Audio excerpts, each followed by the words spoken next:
ओम नमः शिवाय, जय महाकाल। हम सबको पता है कि 7 दिसंबर को गुरुवार की 10वीं तिथि पड़ रही है। और अगर आपकी लाइफ में बहुत ज़्यादा कष्ट है ना, मतलब बहुत ज़्यादा दुख है, आप बहुत परेशान रहते हो, तो ये वीडियो आपके लिए है। बस आपको तुलसी माता के 3 पत्ते लेने होंगे। छोटा सा उपाय करिएगा, भगवान हमेशा होते हैं इससे खुश और आपकी सारी इच्छाओं को, सारी मनोकामनाओं को पूरा करेंगे, है ना। लेकिन मैं आपको बता दूं कि वीडियो को पूरा देखिएगा, बीच में छोड़िएगा नहीं, वरना आप बहुत सारी चीज़ों को मिस कर सकते हो। ठीक है, चलो समझते हैं इस उपाय को। स्क्रीन पर आपको तुलसी माता के बहुत सारे पत्ते दिख रहे हैं, लेकिन मैंने स्क्रीन पर लिखा है कि आपको 3 पत्तों की ज़रूरत है, तो आप 3 पत्ते लेना। ठीक है, तुलसी माता के 3 पत्ते लेंगे। साथ ही साथ आपको लेना होगा हल्दी, है ना। जब मैं हल्दी की बात करता हूँ, आपको मैंने बता रखा है कि हल्दी की जो गांठ होगी उसको पीस करके पाउडर बनाना, है ना। पाउडर बना लिया और उसके बाद किसी कटोरी में डाल करके इसका पेस्ट बनाना। ठीक है, बना लिया। उसके बाद क्या करोगे, जो हल्दी है ना, उस हल्दी को आपको, एक मिनट कलर चेंज कर लो वरना आप कंफ्यूज बहुत होते हो। देखो, आपको क्या करना है, किसी 3 पत्तों पे आपको तुलसी माता को तोड़ लेना, तुलसी माता के पत्तों को लेना और 3 पत्तों पे आपको इस तरीके से हल्दी लगानी है। ठीक है, हल्दी लगा दिया 3 पत्तों पे और उसके बाद में तुलसी माता के सामने ही आपको उन 3 पत्तों को रख देना। ठीक है, रख दिया आपने। रखने के बाद में आपको 3 दीपक भी जलाने हैं। कितने दीपक? 3 दीपक। और तीनों दीपक होने चाहिए कौन से? गोल बत्ती के। घी का दिया गोल बत्ती का लगाओगे। गुरुवार की 10वीं तिथि के दिन शाम के टाइम पे प्रदोष काल में तुलसी माता के पत्ते पे 3 पत्तों पे आपको वहाँ पे हल्दी की 3 बिंदियां लगा करके उनके सामने 3 दीपक लगाने चाहिए। जब उन दीपक को आप जला रहे हो तो भगवान नारायण, भगवान हरि का स्मरण ज़रूर करिएगा।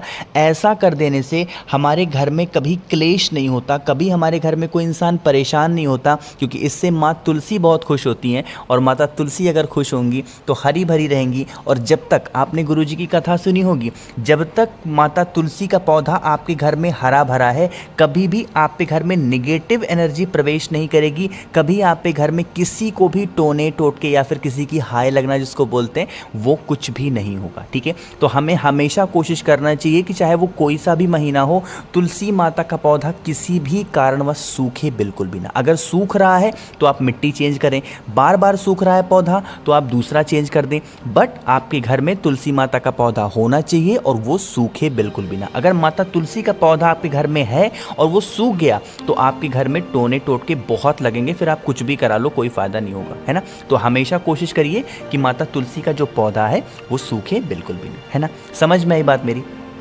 यहाँ पर हम सभी लोगों ने पहले उपाय की बात कर ली है। अब इसी वीडियो में हम लोग आगे बढ़ते हैं अपने दूसरे उपाय की तरफ। ठीक है, दूसरा उपाय भी बहुत प्यारा है, बहुत ज़्यादा इफेक्टिव है। जब भी गुरुवार का ऐसा 10वीं तिथि आती है, मैं आपको याद दिलाता हूँ, है ना।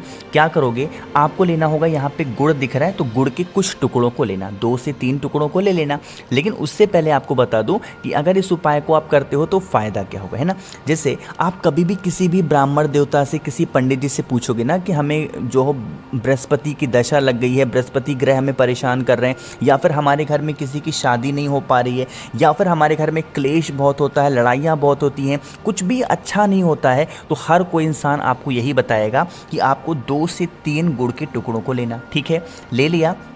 साथ ही साथ आपको चने की दाल लेनी होगी, है ना। चने की दाल की यहाँ पे कोई मात्रा नहीं है, एक कटोरी छोटी सी हो उसमें चने की दाल डालना। ध्यान रखेंगे, चने की दाल को भिगाएंगे बिल्कुल भी नहीं, है ना। और उस चने की दाल के ऊपर जो भी आपने 2 से 3 गुड़ के टुकड़ों को लिया है उसको रख देंगे। ठीक है, रखने के बाद क्या करेंगे, आपके घर के आसपास कोई भी गौ माता हो, कोई भी नंदी बाबा हो, कुछ भी हो, कोई भी हो, तो आपको क्या करना है, उनको खिला देना है। जो भी व्यक्ति गुरुवार के दिन चने की दाल में गुड़ के कुछ टुकड़ों को रख करके किसी भी नंदी बाबा को या फिर गौ माता को खिला देता है, उनके घर में कभी भी कोई भी नेगेटिव एनर्जी नहीं आती, ना ही नज़र टोने टोटके लगते हैं, ना ही घर में कभी कोई क्लेश होता है। किसी भी ब्राह्मण से आप पूछ करके देख लेना कि हमें क्या करना चाहिए अगर हमारे घर में ऐसी सिचुएशन है, तो आपको ये यही उपाय बताएंगे। ठीक है, ज़रूर करिएगा इस उपाय को, इससे सुंदर दिन आपको नहीं मिल सकता इस उपाय को करने का, है ना। समझ में आई बात मेरी?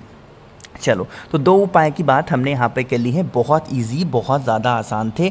अब हम लोग बात करने वाले हैं इस वीडियो में अपने तीसरे उपाय की तरफ। तीसरा उपाय भी बहुत प्यारा है, बहुत ज़्यादा सुंदर है, और यह उपाय जो भी इंसान करता है उनके घर की कितनी भी बड़ी बीमारियाँ हों वो सारी बीमारियाँ ख़त्म होती हैं। ठीक है, थोड़ा सा तरीका है इस उपाय को करने का। अब देखो कैसे करोगे, लेकिन उससे पहले एक छोटा सा काम हमेशा कहता हूँ, जो कि आप लोग मेरी बात नहीं मानते हो। जल्दी से वीडियो को लाइक करेंगे, मैक्सिमम लोगों तक वीडियो को शेयर करिएगा, और जिसने अभी तक चैनल को सब्सक्राइब नहीं किया तो चैनल को सब्सक्राइब करेंगे, है ना। देखो, अब यहाँ पर आपको सामने दिख रहा होगा सफ़ेद फूल दिख रहा है, आपको लेने होंगे 108। 108 क्या लोगे? सफ़ेद फूल, हमें 108 नहीं लेने। फिर क्या लोगे? कोई भी एक सफ़ेद फूल लेना, या फिर कोई भी ज़्यादा से ज़्यादा सफ़ेद फूल लेना, और उसकी जो पंखुड़ियाँ आपको नहीं दिख रही हैं, हमें सफ़ेद फूल की 108 पंखुड़ियाँ चाहिए। अब वो चाहे 108 पंखुड़ियाँ एक ही फूल से मिल जाए, चाहे उसके लिए आपको कई फूल लेना पड़े, बट हमें 108 पंखुड़ियाँ चाहिए। ठीक है, 108 पंखुड़ियाँ ले लिया आपने, इसको लेंगे और उसके बाद तांबे के लोटे में जल भरेंगे। जल होना चाहिए आपका अपने घर से, है ना। एक मिनट और ध्यान रखना, कुछ लोग क्या करते हैं, इसी जल के अंदर 108 पंखुड़ियों को डाल देते हैं। ये तरीका गलत है, आपको डालना नहीं है। ऐसे दोनों को अलग से लेकर के और महादेव के शिवलिंग के पास जाएंगे। जो भी व्यक्ति आपके घर में बीमार रहता है, बहुत मेडिसिन खाता है, बीमारी उसका पीछा नहीं छोड़ती है, उसका नाम और गोत्र बोलेंगे। यहाँ पे महादेव का एक बहुत ही सुंदर सा, बहुत ही प्यारा सा नाम सामने आता है। उस नाम को यहाँ पे मैं लिख रहा हूँ, आप चाहें तो नोट कर सकते हैं, और वो नाम है कल्याणेश्वर महादेव। यहाँ पे मैं ठीक से नहीं लिख पा रहा हूँ, बट आप, मुझे उम्मीद है आप समझ गए होंगे। कल्याणेश्वर महादेव के नाम से जो 108 पंखुड़ियाँ ली है आपने ना, उसको पहले महादेव के शिवलिंग के ऊपर आपको रख देना है, कहीं और रखने की जरूरत नहीं है। सिर्फ कल्याणेश्वर महादेव के नाम से 108 पंखुड़ियों को महादेव के शिवलिंग के ऊपर रखेंगे।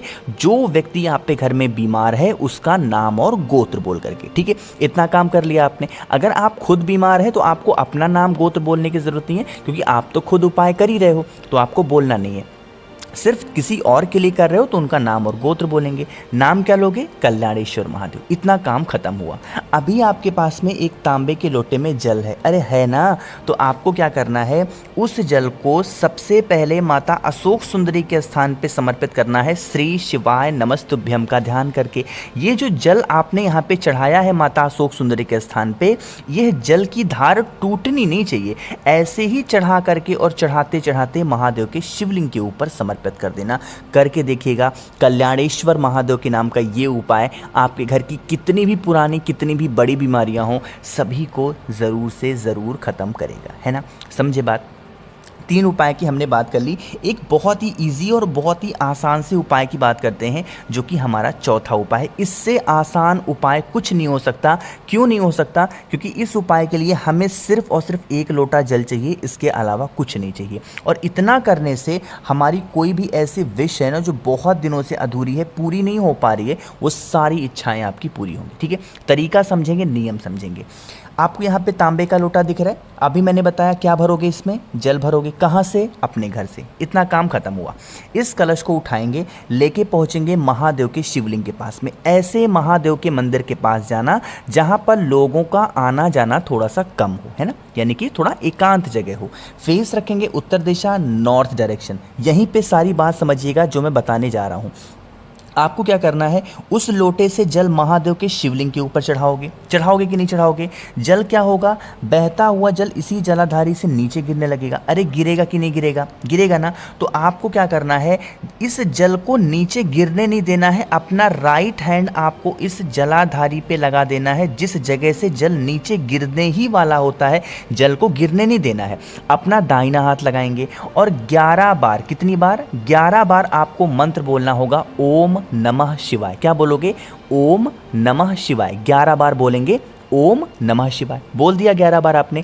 अब 11 बार ओम नमः शिवाय बोलने के बाद में हाथ को इसी जगह पे रखे रखे आपको अपने दिल की बात महादेव से कह देनी है, ठीक है। जब आप अपने दिल की बात, जो भी जीवन के कष्ट हैं वो कह दें, उसके बाद फिर आप यहाँ से अपना हाथ हटा सकते हैं और उसके बाद अपने घर की तरफ जा सकते हैं। इससे ईजी उपाय, इससे आसान उपाय आपकी मनोकामना पूर्ति के लिए नहीं हो सकता। तो आप सभी लोगों को इस उपाय को ज़रूर करना चाहिए, है ना।